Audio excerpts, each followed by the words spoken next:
नमस्कार साथियों, आज एक और खास विषय पे वीडियो लेकर के आपके बीच में आए हैं। जैसा कि आपने टाइटल देख लिया होगा, इस वीडियो में बात करने वाला हूं बिजनेस कैसे ग्रो किया जाता है, बिजनेस ग्रो करने के लिए किन किन नियमों का इस्तेमाल करना चाहिए। साथियों, वैसे तो हर बिजनेस के लिए नियम अलग अलग होते हैं बिजनेस को ग्रो करने के, क्योंकि यदि आप ट्रेडिंग इंडस्ट्री में हैं तो अलग रूल अप्लाई होंगे, यदि आप मैन्युफैक्चरिंग इंडस्ट्री में तो रूल अलग हो जाएंगे, यदि आप रिटेलिंग में काम करते हैं तो अलग रूल हो जाएंगे, यदि आप सर्विस इंडस्ट्री में हैं तो रूल अलग हो जाएंगे। लेकिन फिर भी कुछ कॉमन चीजें हैं जिन पर हमें फोकस करना जरूरी होता है, तो मैं उन चीजों को बताने की कोशिश करता हूं। सबसे पहली चीज तो जितने भी बड़े बिजनेसमैन हैं उनको ध्यान से समझिए, पढ़िए, उनको जानने की कोशिश करिए। बड़े बिजनेसमैन बड़ा बिजनेस खड़ा नहीं करते, वो बड़ी टीम खड़ी करते हैं और टीम अपने आप बिजनेस को बड़ा बना देती है। वहीं दूसरी ओर साधारण बिजनेसमैन जीवन भर बिजनेस को बड़ा करने, बिजनेस को ग्रो करने में लगे रहते हैं, लेकिन वो टीम पर ही काम नहीं करते और वो बिजनेस को कभी बड़ा नहीं बना पाते। इसलिए आपको अगर बिजनेस को ग्रो कराना है, आगे बढ़ना है, तो आपको बहुत सारी टीम डेवलप करनी पड़ेगी। और टीम में सबसे पहले तो एफिशिएंट लोग रखिए, काबिल लोग रखिए, काबिलियत के आधार पर लोगों का सिलेक्शन करिए।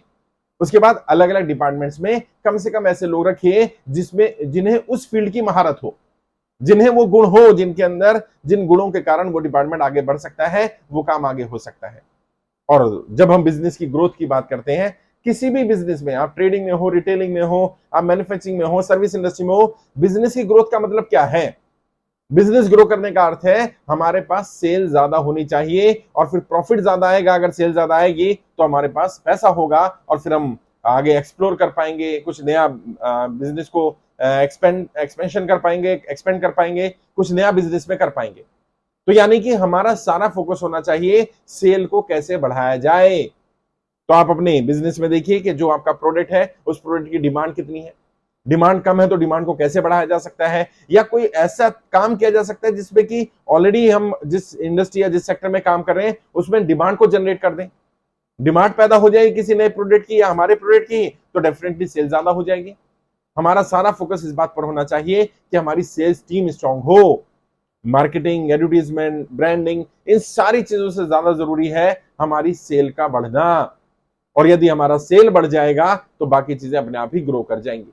ज्यादातर बड़े बिजनेसमैन ज्यादा से ज्यादा एक्सपर्ट लोगों को सेल्स डिपार्टमेंट देना पसंद करते हैं, क्योंकि उनको पता है जब चीजें ज्यादा बिकेंगी तो मेरे पास ज्यादा मुनाफा आएगा, ज्यादा मुनाफा आएगा तो मैं बड़ी टीम रख पाऊंगा, मैं एक्सपेंशन कर पाऊंगा, मैं अपने आइडियाज, अपने बिजनेस को जिस लेवल पर लेकर के जाना चाहता हूं ले जा पाऊंगा, अगर मेरे पास ज्यादा पैसा हुआ तो। और यदि पैसा ही नहीं हुआ तो जितने भी आइडियाज हैं सब धरे के धरे रह जाएंगे, टीम बड़ी नहीं हो पाएगी, हम ब्रांडिंग नहीं कर पाएंगे, हम एस्टेब्लिश नहीं कर पाएंगे अपने आप को। अब एक और चीज जिस पर ग्रोथ के लिए ध्यान रखना है कि सेल के लिए या सेल लाने के लिए जिम्मेदार कौन है। अगर आप ओनर हैं और आप ही जिम्मेदार हैं सेल जनरेट करने के लिए, तो फिर अब आपकी जिम्मेदारी बनती है सेल जनरेट करें। अगर आपके पास टीम है सेल्स की और सेल्स टीम जिम्मेदार है, तो सेल्स टीम को देखिए कि वो सेल्स की लीड क्यों नहीं जनरेट कर पा रही। अगर लीड जनरेट हो रही है, लीड कन्वर्ट नहीं हो पा रही है, तो जनरेट होने तक का प्रोसेस सही है, कन्वर्जन का प्रोसेस गलत है, कन्वर्ट नहीं हो पा रहा उतना, तो कन्वर्जन के कारण, ना कन्वर्ट होने के कारण क्या है। जो लोग कन्वर्ट हो रहे हैं, जो लोग हमारे साथ जुड़ रहे हैं किसी भी तरह से, वो क्यों जुड़ रहे हैं और जो लोग नहीं जुड़ रहे हैं उनका कारण क्या है। कोई हमारा प्रोडक्ट, हमारी सर्विस को अगर नकार रहा है तो नकारने का क्या कारण है। अगर कोई एक्सेप्ट कर रहा है तो एक्सेप्ट करने का कारण क्या है। और जब आप डिटेल एनालिसिस करेंगे तो आपको कोई ना कोई माइन्यूट ऐसी चीज पता चलेगी जो आपके बिजनेस की ग्रोथ का हर्डल होगी। उस चीज को आइडेंटिफाई करिए, आखिर क्या चीज है जो रोक रही है। आपकी टीम इतनी एक्सपर्ट नहीं है जितनी टीम एक्सपर्ट होनी चाहिए, टीम के लोगों को नॉलेज उतनी नहीं है, उनका कम्युनिकेशन ठीक नहीं है, वो अपनी बात सही ढंग से नहीं रख पा रहे हैं। सामने वाले को नीड है तभी उसने आपको अप्लाई किया, लीड जनरेट हुई है। यदि उसकी नीड को हम फुलफिल नहीं कर पा रहे तो आखिर ऐसा क्या है, क्या कमी आ रही है। क्या कोई गैप आ रहा है कि डिमांड जिस चीज की और हम सप्लाई जिस चीज की कर रहे हैं उसमें अंतर है। क्या प्राइस टैग में डिफरेंस आ रहा है। क्या हम सही सेगमेंट में टारगेट नहीं कर पा रहे हैं, जिस सेगमेंट को हमारा प्रोडक्ट या सर्विस चाहिए उस सेगमेंट में एंटर नहीं कर पा रहे। तो फिर हमें अपनी मार्केटिंग स्ट्रेटेजी को चेंज करना पड़ेगा कि हम उस सेगमेंट में पेनिट्रेट कर पाए जिस सेगमेंट से हमें लीड जनरेट होने से बेनिफिट होता है, जिसमें कन्वर्जन के चांसेस ज्यादा होते हैं। अगर आपका प्रोडक्ट मान लीजिए बहुत महंगा है, आपकी सर्विस बहुत महंगी है, तो महंगी प्रोडक्ट सर्विस हर कोई अफोर्ड नहीं कर सकता है और महंगी उसी को लगेगी जो अफोर्ड नहीं कर पा रहा है। तो उस सेगमेंट में अगर आप मेहनत करेंगे तो इससे बजाय उस सेगमेंट में मेहनत करिए जिनके लिए पैसा मायने नहीं रखता, जिन्हें बढ़िया सर्विस चाहिए होती है। तो ऐसा ऐसा ऐसा ऐसा आपका एक निश मार्केट तैयार होगा और उस निश मार्केट में आप अपने आप को स्टैब्लिश कर पाएंगे, आप ब्रांड बन पाएंगे। बिजनेस ग्रोथ के लिए एक और चीज ध्यान रखिएगा, बिजनेस ग्रोथ सडन नहीं होती है, अमूमन नहीं होती है। कभी कभी बाई चांस, जैसे अभी कोरोना आया तो फार्मास्यूटिकल कंपनी का ग्रोथ बहुत ज्यादा हो गया, ग्लव्स बनने लगे, मेडिकल इक्विपमेंट बनने लगे, कुछ मेडिसिन बनने लग गई जो पहले नहीं बनती थी, ये बट हर बार नहीं होगा ऐसा। तो बिजनेस ग्रोथ के लिए एक चार्ट तैयार करिए, बिजनेस ग्रोथ चार्ट, और उसमें चार्ट में क्या रखिए, कम से कम क्वार्टरली उस चार्ट को इवेल्युएट करेंगे। पहले क्वार्टर में हम कहां गए, सेकंड क्वार्टर में हम कहां है, थर्ड क्वार्टर में कहां है, फोर्थ क्वार्टर में कहां है, फिर एनुअल रिपोर्ट तैयार करेंगे। और कम से कम ऐसे ही 5 ईयर 10 ईयर एक प्लान तैयार करेंगे कि पहले क्वार्टर में हम इतने पहुंचेंगे, 20वें क्वार्टर में हम यहां पहुंचेंगे, 10 साल में हमारा ये प्रोजेक्शन होगा, 5 साल में ये प्रोजेक्शन होगा, 2 साल में ये प्रोजेक्शन होगा, और फिर उस प्रोजेक्शन को अचीव कैसे किया जाएगा उस पर काम करिए। और इसके लिए थोड़ा सा समय लगाना पड़ेगा, अपनी बिजनेस की बारीकियों को जानना पड़ेगा।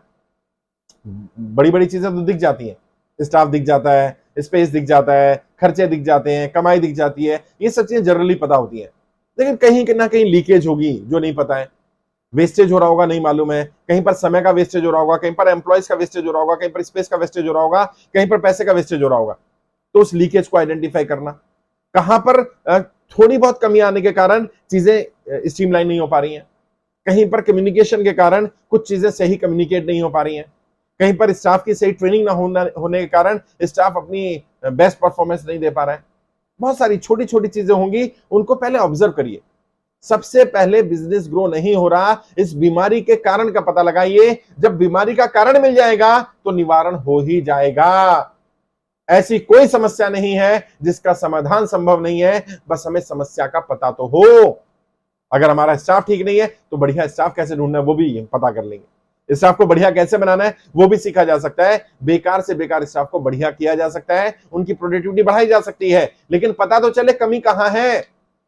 और ज्यादातर, बुरा मत मानिएगा जो मैं बात बोलने जा रहा हूं, ज्यादातर समस्या कहां आती है, we don't have business problems, we have people's problem, we don't have money problem, we have people's problem, we don't have strategy problem, we have people's problem. जी हाँ, समस्या लोगों के स्तर पर है, या तो एम्प्लॉय के स्तर पर है या एम्प्लॉयर के स्तर पर है, समस्या लोगों के स्तर पर ही होगी।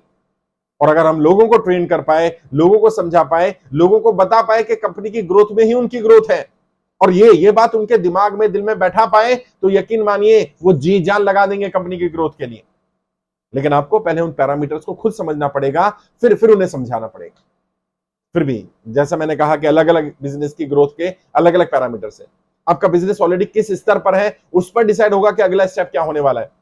तो जब भी आपको लगे आपको अपने बिजनेस को अगले लेवल पर लेकर जाना है, स्केल अप करना है, तो एक बार समय लीजिएगा, बैठेंगे आपके साथ, बात करेंगे, कम से कम 45 मिनट का काउंसलिंग का समय लीजिए, जिसमें मैं आपके बिजनेस ग्रोथ के लिए ग्रोथ चार्ट तैयार कर पाऊं।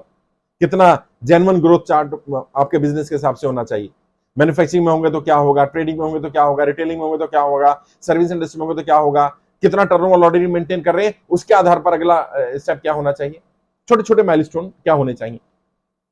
तो अगर मुझसे बात करना चाहें तो वीडियो के डिस्क्रिप्शन जाइए, मेरा नंबर मिल जाएगा, मैं जरूर हेल्प करूंगा आपको। फिर भी कोई डाउट है, कुछ पूछना चाहें, किसी और टॉपिक पे वीडियो चाहिए हो तो वीडियो के कमेंट में जरूर लिखिएगा, मैं उस पर भी वीडियो बनाने की कोशिश करूंगा, मेरी टीम आपके सवालों का जवाब भी देगी। ट्रेनिंग लेना चाहें तो आप यूट्यूब के माध्यम से ट्रेनिंग ले सकते हैं। आप देखिए सबसे अच्छा ज्वाइन बटन है ब्लू कलर का, वहां क्लिक करेंगे, अलग अलग ऑप्शन आ जाएंगे, जो भी ट्रेनिंग आप लेना चाहें वो यूट्यूब के माध्यम से ले सकते हैं। आज के लिए इतना ही, आपके उज्जवल भविष्य के लिए हार्दिक शुभकामनाएं। जय हिंद, जय भारत।